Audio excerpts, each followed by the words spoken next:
Bueno, y felicidades Bruno por lo que me contaste, ¿eh? Muchísimas gracias, Pablo. Sí, sí, acá estamos, en pleno preparativo. Buenísimo, buenísimo, me imagino. Bueno, pero me alegra mucho, ¿eh? Por vos. Gracias, gracias. Y bueno, y que estén acá aparte los dos. Así de paso les explico el tema del parcial, que como le escribí el otro día por mail, pero bueno, aunque sea menos de 5 minutitos para explicarle esto, porque bueno, o sea, se lo debo, ¿no? Yo igual a Lara le había adelantado un poco. El tema ese de tomar el viernes virtual, había que como tenerlo un poco como con mucho cuidado, ¿no? Sin demasiada esperanza, porque sí, efectivamente, por un lado se enteraron, digamos, hubo alguna filtración, algo, se enteraron seguramente las autoridades, el resto de la sede no se puso de acuerdo en tomar el parcial virtual por miedo a perder la promoción directa, justamente, ¿no? Y entonces perder más alumnos todavía. Bueno, entonces finalmente nosotros seguíamos con la idea igual de tomar, aunque sea nosotros solos de semiología, digo, ¿no? Seguíamos con la idea de tomar virtual este viernes y después, bueno, el segundo, ver, qué sé yo.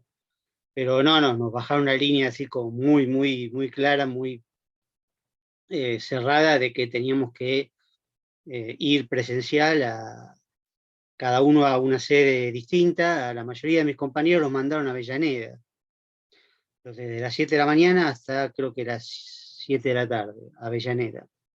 Y después las dos últimas comisiones, por suerte, digamos, para mí va, no sé, a Paternal, a la sede Paternal. Es ese martes que yo les puse, martes 17, creo que queda, sería a las 21 en la sede Paternal. No sé si ustedes saben dónde queda, tienen cierta idea, bueno, se puede Profe, buscar. Sí, sí, sí, te escucho. una consulta. ¿Ya nos viste vos el aula a la que vamos a ir a rendir? Porque justo ese día tengo también un parcial de 7 a 9 en paternal y no sabía cuál de las dos materias me había dado el aula. Ah, bueno, Y no lo no, conté. no, me parece que no dije nada del aula, es la Ok. 4, es la 4, me acuerdo que es la 4. Sí, Ah, sí, ok, me lo voy a sí, anotar. sí, es la 4. Así que tienes dos parciales el mismo día, bueno. Lo lamento, pero por lo menos en la misma sede, porque hay compañeros míos Sí, que sí, por estaban en suerte. duda, sobre respecto de la sede de alumnos suyos, ¿no? Que tenían también dos parciales, porque parece que pusieron todos la misma fecha, digamos, o sea, la misma fecha en la semana.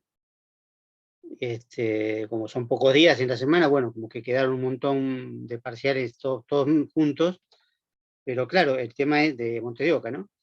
El tema es que a algunos les quedaron dispersos los lugares de la sede, ¿no? O sea, los que tienen que ir a Avellaneda, por ahí les tocó otro parcial antes acá, en Cava, ¿no? Y después tienen que ir a Avellaneda, o viceversa. Pero bueno, me alegro que por lo menos tenés ese día, ese mismo, Sí, digo, por esa suerte. misma sede, ¿no? Yo nunca fui a la de Paternal, la misma sede de Paternal, así que no tengo mucha idea, estoy en Caballito, así que no estoy demasiado lejos, pero tengo que averiguar cómo ir. Es en Avenida San Martín 4500, más o menos, una cosa así. Va al 146, a 105, 84, creo, bueno, no sé. Una serie de colectivos y no sé si voy a ir en un colectivo o voy a ir en un Uber, no sé. Voy a ver cómo hago o volver también. Pero el parcial va a ser breve, o sea, no es que nos vamos a quedar hasta las 11 Ujú. haciendo preguntas. Eran dos o tres, depende Ah, hasta. ok. O sea, va a haber una pregunta de Saussure, seguro, una pregunta de Bakhtin que terminaremos entre hoy y a lo mejor el martes que viene, y después por ahí si empezamos Benveniste, bueno, vemos hasta dónde llegamos, porque Benveniste son dos artículos, muy breves, sería el tema 3 que está en el campus, y vemos si hacemos una pregunta o si la dejamos para el segundo parcial, algún curso así, como para que sea más sencillo y se pueda a lo mejor contestar en una hora, listo. Así terminamos rápido y nos salimos a las 11 de la noche ahí, Paternal, la zona de agronomía, que de todas maneras es una zona linda, ¿no? Pero es muy tarde igual, en cualquier lado es muy tarde. En Monte de Oca también sería tarde. Pero bueno, quedamos así, tratemos de ir y sacárnoslo de encima. Yo tengo que ir y firmar, eso desde ya. así que yo voy a estar sí o sí, y el parcial además lo hago yo, es decir, que las preguntas son las preguntas que vamos a hacer, o sea, los temas son los temas que hemos visto acá, están grabados, no va a haber nada raro, nada nuevo, no, ni lo hace la jefa, la titular, ni nada, porque eso, bueno, ella sí hace los finales. Pero bueno, yo confío en que todos van a promocionar y listo, y ni pienso en los finales, así me quedo tranquilo y voy en todo caso a ayudar a mis compañeros. En el final, en julio, o sí, julio o agosto, no sé cuándo será el final. No me acuerdo la fecha que está prevista, pero no, ni pensemos en el final. Pensemos en promocionar y listo, ya que lo tenemos como posibilidad de promoción directa. Pensemos en promocionar, así que las preguntas van a ser lo más fáciles posible, lo más sencillas posible, rápido, y después en el segundo veremos. Bueno, en el segundo ya son otros temas, es práctico, ya veremos. Pero solucionemos esto por ahora. Así que bueno, dicho esto, con la disculpa del caso, aunque no es culpa mía ni siquiera de la cátedra, no importa, de todas maneras le pido disculpas en nombre del CBC, porque bueno, lo que ha pasado este cuatrimestre sigue siendo, y sigue siendo una vergüenza, pero bueno, ¿qué va a ser? La cuestión que, bueno, vamos a repasar un poco Benveniste. No sé si Bruno tuviste la oportunidad de ver la clase grabada del martes pasado. Si no, bueno, no importa, podés verla después. Pero de todas maneras me interesa repasar un poquito. Sí, no, perdón, al momento no me pude poner al día, pero sí, lo tengo ahí como para agarrarlo el fin de Sí, semana, sí, por lo menos, me y imagino que tenés actualizarme. muchas cosas para hacer, así que, así que bueno, Sí, sí, tranquilo. Falta mucho, igual para hasta el gracias. 17 falta un montón, así que no son tantas clases, bueno, así que podés verlo y chao. Yo voy a hacer todo lo posible para que Perfecto. no entre Benvenís y listo, entonces vas a tener la oportunidad de ver Saussure y de repasar Saussure y de repasar Bakhtin, ¿sí? O sea, Excelente, sí, sí, sí, gracias. la gran pelea, digamos, ¿no? El River y Boca de la lingüística que estamos viendo acá, ya planteamos algunas cosas en la clase pasada, pero no del todo, pero bueno, algunas cosas sí, ¿no? Es decir, aclaré, creo que ya incluso al principio de todo, que empezamos por Saussure, que después teníamos a alguien como Bakhtin que se oponía de manera radical, de manera totalmente profunda a Saussure, y después vamos a tener a Benveniste que en realidad parte de Saussure, pero lo amplía con algo que Saussure no toma, que sería un poco el habla, el análisis del discurso. Pero que en el caso de Bakhtin no conviene utilizar este tipo de expresiones, lengua y habla, si bien hay una relación, él no la usa, porque como está en contra de Saussure, él habla siempre de lenguaje y de comunicación. Él cree que la lengua es una abstracción, la lengua en sentido saussuriano es una abstracción, no existe tal cosa. Los significados no son fijos, los significados se construyen en la comunicación concreta, que está hecha de enunciados, que a su vez los enunciados integran géneros discursivos. ¿Sí? Lo estoy dando vuelta el orden porque el artículo empieza por adelante, el artículo se llama El problema de los géneros discursivos, y empieza definiendo los géneros discursivos como un conjunto relativamente estable de enunciados.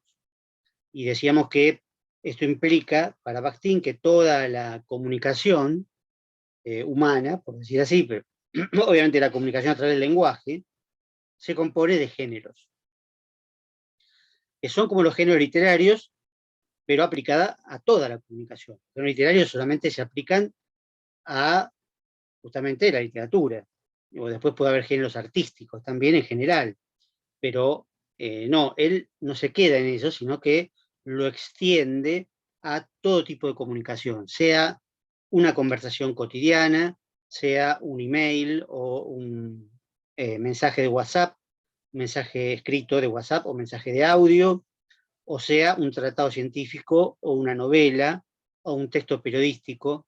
Todos esos son géneros discursivos que se caracterizan por varias cosas, en principio por la intención del autor, por el contenido y por la estructura, o composición, o bueno, se dice de varias maneras, la forma, etc. Y que estas características hacen que se pueda identificar un género discursivo determinado, más allá de que él no da demasiados ejemplos.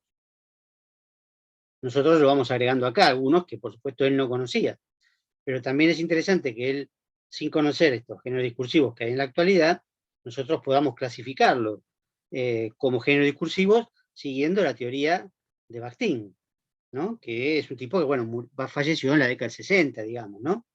Pero bueno, como decía antes, la carta normal, digamos, la carta familiar, íntima, digamos, informal, fue reemplazada por otro tipo de géneros. Casi nadie se escribe cartas, ¿no? De cartas por correo postal, muy poco. Bueno, se escriben emails o se escriben otro tipo de mensajes mucho más rápidos, etc. Y estos son géneros discursivos, como él los llama, primarios, porque son más sencillos, más simples, se aprenden más temprano en la comunicación cotidiana, digamos, y también generalmente tienen aspectos, pueden ser orales, digamos, la mayoría quizás son orales. Ojo, algunos también pueden ser escritos, no es definitorio esto, no es definitorio.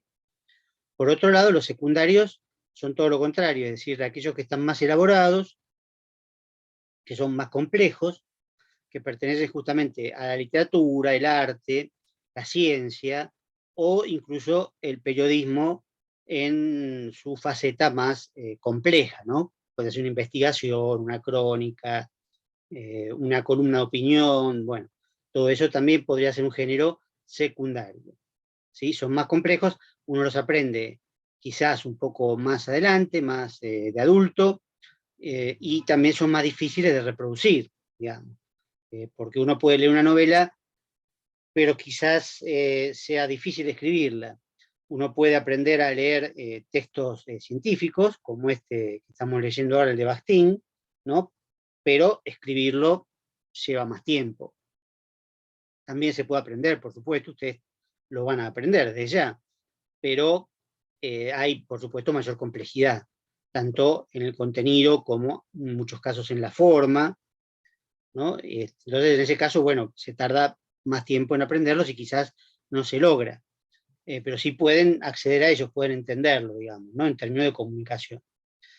Y algo también que en cuanto a que se opone, digamos, Bakhtin a Saussure, es que él dice que el lenguaje se aprende junto con los géneros discursivos y viceversa.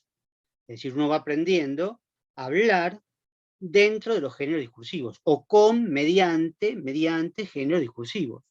Es decir, que no es que aprende la lengua como una entidad abstracta que está en la mente y habla. No, es al hablar, al comunicarse con otros, que uno aprende el lenguaje, el propio lenguaje, ¿sí? Pues él no habla, no dice lengua y habla. Sin embargo, hay un aspecto en donde podemos hacer una relación entre lengua y habla en Bakhtin, por supuesto, una comparación, pero teniendo en cuenta y siendo muy, muy conscientes de que él no utiliza esa expresión y sería incorrecto.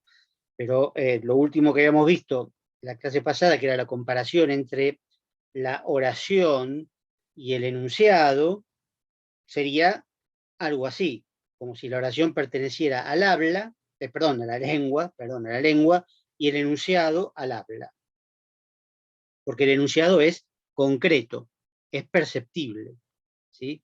Mientras que la oración es una entidad neutra, potencial, virtual, posible, que no tiene autor, que existe dentro del lenguaje porque es posible, porque tiene una estructura gramatical determinada, que si uno la encuentra escrita, como les decía la clase pasada, empieza con mayúscula, termina con un punto, o puede estar entre signos de admiración o signos de interrogación, etc. Eso puede ser una oración. Si la digo oralmente, los límites entre las oraciones son perceptibles automáticamente, espontáneamente, por una pequeña pausa entre una y otra. Al hacer esa pausa, se ve que hay una oración detrás de otra, pero en realidad lo que uno hace es emitir enunciados. la oración queda subordinada al enunciado, queda dentro del enunciado. Y en realidad ya deja de ser una oración. Se convierte en un enunciado porque el autor la pronuncia, la emite, ¿sí? Si se la transmite a otro además. Así como siempre el enunciado tiene un autor, también tiene siempre un destinatario. Esto también es importante y la clase pasada creo que no lo dije.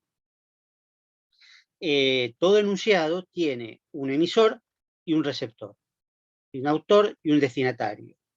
Por supuesto que el destinatario, en algunos casos, puede ser imaginario, puede no estar presente, puede ser postergado, digamos, virtual, pero de alguna manera el enunciado está dirigido a alguien. Y vamos a ver que esto en Bakhtin es muy, muy, muy profundo. No es algo igual a Saussure cuando hace el esquemita de la comunicación, digamos, las dos cabecitas que intercambian signos, no es tan fácil. Esto, la presencia del otro, para Bakhtin es muy importante en el enunciado, porque, repito, siempre el enunciado está dirigido a otro, y por lo tanto, esa direccionalidad ya condiciona mi intención. Es decir, la intención que yo tengo al hablar está en gran medida condicionada por el otro al cual me dirijo, esté presente o no esté presente. Por ejemplo, en este caso ustedes están presentes, aunque sea mediada por la tecnología, por supuesto, pero estamos, digamos, compartiendo este contexto en el cual yo hablo, ustedes escuchan casi simultáneamente, con un mínimo imperceptible de delay, digamos, más o menos nos podemos comunicar de esa manera, como si fuera cara a cara, pero no lo es, por supuesto, podría serlo. Pero yo, digamos, puedo escribir un artículo, puedo escribir una novela, sobre todo en este caso en los géneros secundarios, y evidentemente no, mientras yo lo escribo, o incluso cuando lo publico, no sé si va a haber alguien que lo lea. No estoy seguro, digamos. Yo publiqué 15 libros, qué sé yo, como 6, 7 novelas más o menos, y estoy casi seguro que no la leyó casi nadie, digamos. Pero bueno, en algunos casos sí.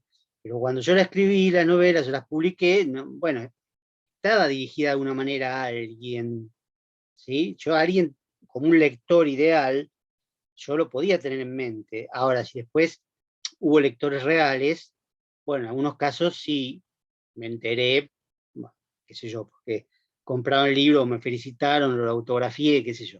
Pero podría no haberlo, podría no haberlo. En el caso de Bakhtin lo mismo, digamos, cuando él escribía, porque él estuvo preso en Rusia mucho tiempo, en la Unión Soviética, en realidad estuvo preso, y él escribía en los papeles de cigarrillo que le traían los familiares, ¿no? Que le mandaban los familiares acá en Siberia, ¿no? Y fumaba mucho el tipo, pero entonces le mandaban muchos papeles de cigarrillo para que armara los cigarrillos él, ¿no? Y tabaco, bueno, cualquier cosa que pudiera ponerle adentro. Pero claro, agarraba los papeles de cigarrillo y escribía, ¿no? Escribía ahí, ¿no? Bueno, ahí había enunciados, y él escribía pensando en alguien, pero después se lo fumaba, porque como era papel de cigarrillo y no tenía más, bueno, armaba el cigarrillo y se lo fumaba, entonces lo que había escrito desaparecía, se hacía humo literalmente. Entonces cuando volvió, digamos, cuando le condonaron, digamos, la sentencia, y volvió no sé, no me acuerdo a qué ciudad importante, si fue Moscú o lo que fuera, tuvo que rehacer todo de memoria. Lo que había escrito allá cuando estaba preso, rehizo y escribió un montón de libros, digamos, porque se acordaba lo que había escrito. Entonces ahí sí encontró, digamos, de alguna manera, aunque también tuvo inconvenientes, porque obviamente estaba censurado, es decir, no podía en ese momento publicar cualquier cosa, pero de a poco fue rehabilitado y pudo llegar a público real. Pero tenía presente a destinatarios, ¿sí? ¿Qué destinatarios? Uno dice, bueno, pero este artículo, por ejemplo, el de Bakhtin que estamos leyendo, ¿cuál era el otro? ¿A quién se dirigía? Bueno, en principio se dirige a gente que le interese la lingüística, porque si no, ¿quién lo va a leer? Digamos, ¿no? O sea, otros académicos, otros estudiosos. Por supuesto, al estar escrito en ruso el original, se dirigía a gente que supiera hablar en ruso, o leer, mejor dicho, leer ruso, Al estar escrito, bueno, no es lo mismo leer que escuchar. Bueno, entonces, y se dirigía también, como polémica, como forma polémica, se dirigía a los seguidores de Saussure también, ¿sí? Los tenía en mente cuando escribía, porque decía, bueno, yo voy a demostrar que Saussure no tenía razón en este artículo. Bueno, todo eso es un destinatario importante para el emisor, en ese caso, o el autor Bakhtin, ¿no? Yo cuando me dijo a ustedes, digamos, en este caso, bueno, ustedes están presentes, escuchan. Yo estoy condicionado hasta cierto punto, por supuesto por el contenido temático, porque tengo que hablar de semiología, eso ya la otra vez lo mencionaba. Hablo de semiología, de lingüística o de lo que fuera, y no me pongo a hablar de otra cosa que no tenga nada que ver. Y hablo en castellano, un castellano más o menos normal, que ustedes pueden entender, porque también lo hablan. De todas maneras, es cierto que a veces explico cosas que son un poco difíciles para ustedes, pero bueno, eso es inevitable por el género discursivo, digamos, en este caso. Digamos, yo tengo que enseñar cosas que no saben, porque si les enseñara cosas que saben, pues no tendría sentido el género discursivo. Entonces, al no saberlo, obviamente les resulta más difícil. Aún así, yo trato de adaptarme todo lo que puedo al destinatario inmediato, que son ustedes, ¿no? Me refiero a ustedes dos y a cualquiera que pueda escuchar esta clase. Trato de que sea lo más entendible posible dentro de su dificultad y dentro del nivel al cual están los que me la van a escuchar. Digo, nivel de aprendizaje, nivel de saber, etcétera. Pues puede haber alguien que sepa mucho más, por supuesto, pero yo, digamos, cuando tenía 40 alumnos o 50 o 30, tenía que tratar de hacer una especie de promedio imaginario para no hacerlo muy difícil ni tampoco demasiado fácil, sino tratar de, bueno, de llegar más o menos conociéndolos de a poco a ver a quién me tenía que dirigir, que no puede ser a uno por uno, sino una especie de destinatario imaginario. Esto va a ser muy importante después también para la noción de enunciatario o de destinatario, que vamos a ver más adelante, que es un destinatario imaginario, no es real totalmente. En este sentido que yo decía, porque real sí es el individuo, cada individuo es real, pero cuando yo hablo de un grupo de individuos, no me puedo dirigir a uno por uno, ¿sí? Me dirijo a un grupo general, que es una especie de interlocutor imaginario que yo me construyo para poder hablar. Pero eso lo veremos más adelante. Acá estamos acentuando y enfatizando todo lo posible la importancia que tiene el otro, ¿no? Que no es simplemente que yo digo lo que quiero, cuando quiero y como quiero, sino que hablo muchas veces condicionado muchísimo por el otro. Depende del género discursivo, ¿sí? Depende del contexto general de la comunicación y el género discursivo. Porque bueno, en el caso de como vimos ejemplos anteriores, digamos, una comunicación cotidiana, una conversación entre amigos, bueno, probablemente no me condicione demasiado, probablemente me sienta bastante libre de decir cualquier cosa, por ahí el otro no me condiciona, en realidad creo que no me condiciona, pero siempre hay un condicionamiento. Pero bueno, supongamos que hay un máximo de libertad, pero hay muchos otros contextos en donde la libertad no es máxima. No puedo decir cualquier cosa, no puedo decir cualquier cosa en un examen, no puedo decir cualquier cosa en una clase. Cuando después, bueno, vamos a ver si llegamos al tema último, que es el 5, creo, que es algo de argumentación, pero no sé si vamos a llegar, pero de todas maneras, cuando argumento algo, quiero convencer al otro. Para convencer al otro, no puedo decir cualquier cosa. Tengo que tratar de adaptarme hasta cierto punto a algunas cosas que él piensa para poder basarme en esas cosas y convencerlo de algo. Porque si me pongo en contra de él directamente, obviamente no lo voy a convencer.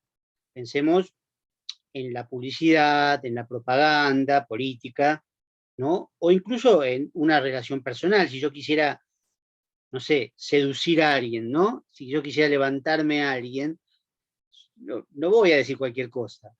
Voy a tratar de decir algo que le pueda gustar al otro. ¿Sí? Está claro. Después ya habrá más tiempo para sincerarse y decir la verdad.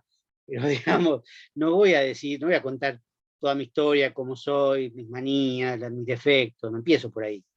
¿No? Digamos, empiezo tratando de dar una imagen un poco lo más positiva que pueda, ¿no? Porque estoy tratando de seducirlo, de convencerlo para que esté conmigo. Y entonces, bueno, no es que le mienta, pero bueno, le estoy tratando de mostrar mis mejores aspectos. Entonces lo que le digo, lo que le diga, va a estar condicionado por eso. Si yo sé que a la otra persona por ahí le gusta, no sé, determinada música o determinado cine, por ahí le digo que a mí me gusta también, ¿sí? Y por ahí no es verdad. Por ahí sí, pero bueno, por ahí no es verdad. Pero me estoy adaptando al otro. El otro me está condicionando, ¿sí? Si no, piensen en algo mucho más general todavía, que es lo que yo decía recién respecto del lenguaje, ¿no?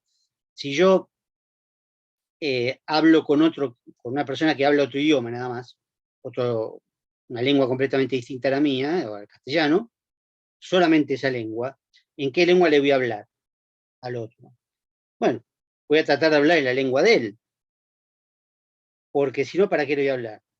Obviamente, si no sé la lengua de él, no puedo comunicarme de ninguna manera, puedo intentar hacer algo, digamos, con señas, pero, digamos, si yo voy a hablar en castellano y el otro habla ruso, y bueno, no nos vamos a entender, obviamente. Ahora, si yo hablara un poco de ruso, voy a tratar de hablar en ruso porque es la lengua del otro, es el idioma del otro. Entonces, fíjense hasta qué punto el otro me condiciona. Condiciona el lenguaje de mis propios enunciados. Así como yo trato de adaptarme un poco al nivel de lenguaje que presupongo en el otro, ¿sí? En este caso ustedes, ¿no? Porque si escribo, por ejemplo, un texto académico para presentar en una conferencia, ¿no? Donde va a haber un público académico, por supuesto que lo voy a escribir más difícil, más complejo, porque estoy ante un público académico que me va a juzgar qué estoy aportando de nuevo, etc. Pero bueno, siempre dentro de castellano. Ahora, si ese público académico habla en inglés solamente, lo voy a tener que escribir y leer en inglés, porque si no, directamente no lo voy a hablar, no voy a decir nada, no voy a hablar en castellano. Salvo que hubiera, por supuesto, una interpretación, como llama, una traducción simultánea, etc. Pero quiero decir, el otro me condiciona, desde el propio lenguaje incluso, que voy a utilizar, desde el propio idioma que voy a utilizar, el nivel de idioma, y después todo lo demás, el contenido y un montón de otras cosas. La estructura también, ¿sí? Porque puedo justamente, ante determinado destinatario, puedo utilizar una estructura más compleja y en otro caso no. Tengo que usar una estructura menos compleja para poder explicarlo. Bueno, todo eso es algo que tiene que ver con el enunciado. La oración no se plantea estas cosas porque la oración es neutra, la oración no tiene ni autor ni destinatario, ni emisor ni receptor. Y por eso, cada enunciado es único, ¿sí? Puede haber varios enunciados basados en la misma oración. Como decíamos otra vez, el ejemplo de qué lindo día que hace. O si digo ahora, por ejemplo, qué linda madrugada que se viene. ¿Y qué estoy queriendo decir? ¿Realmente va a ser linda la madrugada? Aparentemente no. Aparentemente va a haber una tormenta gigantesca, con lo cual estoy siendo irónico. Mi intención es irónica, es decir, lo contrario, ¿sí? Pero la oración es la misma. El enunciado tiene otro sentido, según sea literal o irónico. Y esto para Bakhtin se aplica a cualquier elemento de la comunicación, incluso a palabras sueltas. Incluso un enunciado puede no ser gramatical. La oración tiene una estructura gramatical, que además debe ser correcta, digamos, en castellano. Un enunciado hasta podría ser incorrecto, ¿no? Por ejemplo, en un poema contemporáneo se puede escribir de cualquier manera, ¿no? Sin respetar las reglas sintácticas, ortográficas, etc. E incluso sin llegar a un poema, un discurso de un orador frente a un público, sobre todo cuando es improvisado, no leído, a lo mejor se cometen fallas sintácticas, que tienen un nombre especial en la retórica, digamos, ¿no? Se llaman anacoluto. Por ahí no tiene una estructura sintáctica correcta, pero se admite porque en la oralidad, digamos, se aplican, bueno, emociones y otro tipo de cosas que no hacen digamos, a la gramaticalidad. Lo que menos importa es que la oración sea gramaticalmente bien construida. Lo que importa es que tenga efecto sobre el otro. Lo mismo que entonces las palabras, ¿no? Fíjense, las palabras para Bakhtin pueden significar lo contrario de lo que significan habitualmente. Por eso dice que la lengua para él no tiene sentido, es una abstracción. Que los significados no son fijos, como dice Saussure. Para Bakhtin, la palabra bueno puede significar malo, y la palabra malo puede significar bueno. Es decir, lo que importa es el contexto en que se esté comunicando, ¿sí? Y que el otro, en lo posible, entienda. Porque puede pasar que no entienda. Pero, digamos, en general uno se comunica para que el otro entienda, ¿sí? Uno en determinado contexto puede decirle a alguien, qué malo que sos, y en realidad es cariñoso, ¿sí? Como algunos insultos, ¿no? Cuando uno ve una jugada de Messi y dice, pero qué hijo de, ¿no? Y no es literal, obviamente, ¿sí? Es un insulto en otro contexto, pero cuando uno le dice a Messi, en realidad es un elogio, desmesurado, ¿sí? Bueno, eso es lo que dice Bakhtin, ¿no? O cuando uno, por ejemplo, ve pasar a un tipo que conocía de antes, que era un tirado, y de repente pasa con un cochazo, ¿no? Y uno le dice a alguien que está al lado, le dice, mira el autito que se compró, ¿sí? Bueno, autito, digamos, desde el punto de vista gramatical, desde el punto de vista de la lengua, autito es un diminutivo. Significa que es más chico que el objeto, ¿no? Es un auto, autito, ¿no? Es más chico que el auto. Autazo sería el aumentativo, ¿sí? Y eso es lo que quiero decir justamente, ¿no? Le digo, mira qué autito, no, es un autazo, pero estoy siendo irónico, ¿sí? Porque además implica todo eso, digamos, que yo sabía que era un tirado y de repente aparece con un coche gigantesco, algo raro hay detrás, bueno, todo eso quiere decir autito. O una casita, también lo mismo, ¿no? Cuando uno ve a alguien que no tenía nadie, de repente se hace un tremendo caserón lujoso y uno dice, ah, mira la casita que se hizo este. No es una casita chiquita, al contrario, ¿sí? Es un caserón, pero no está siendo irónico. Ahora, desde el punto de vista de la lengua, obviamente sería una casita chiquita, pero uno tiene que ver el contexto, la intención del autor, el enunciado concreto en el cual está esa palabra, para ver qué es lo que quiere significar. Entonces, por eso Bakhtin se opone a la idea de Saussure, la ve como muy pobre en el sentido de la comunicación, porque lo que él dice es el significado, el sentido de lo que se dice está en cuándo, cómo se dice de manera concreta. Y entre quiénes se dice también, porque interviene el otro, digamos, el otro me va a entender, ¿sí? Porque si yo le digo a alguien por teléfono, y fulano se compró un autito, y por ahí el otro entiende literalmente. Dice, ¿cómo se compró un autito chiquito? ¿Qué es? ¿Un Gol? ¿Qué es? No, un autito, digo, se compró un Porsche. Bueno, entonces no me entendió la ironía, si se la tengo que aclarar. Pero probablemente me entienda, porque yo sé que me va a entender, si no, capaz que no usaría esa palabra. Preferiría aclarárselo, diga, mira, fulano se compró un Porsche. Ah, bueno, eso me va a decir, pero digo, si otra cosa es que lo veamos pasar y se lo digo y me va a entender enseguida. Sí, claro, se compró qué lindo autito. Bueno, eso, digamos, sería irónico, despectivo, agresivo, sospechoso, tiene toda una serie de connotaciones que la palabra original no tiene. Como diminutivo es solamente algo más chiquito, ¿sí? Pero se le agregan un montón de significados en ese momento particular, en ese enunciado. En otros enunciados puede significar otra cosa. Por eso él dice, mi palabra antes fue de otro y será de otro. Es decir, mi palabra circula, la palabra circula entre los hablantes y va cambiando de significado. Van aumentando los significados, se van agregando y perdiendo significados en esa palabra. ¿Sí? Después vamos a ver más adelante en uno de los temas prácticos. Esta es un poco la base de la polifonía.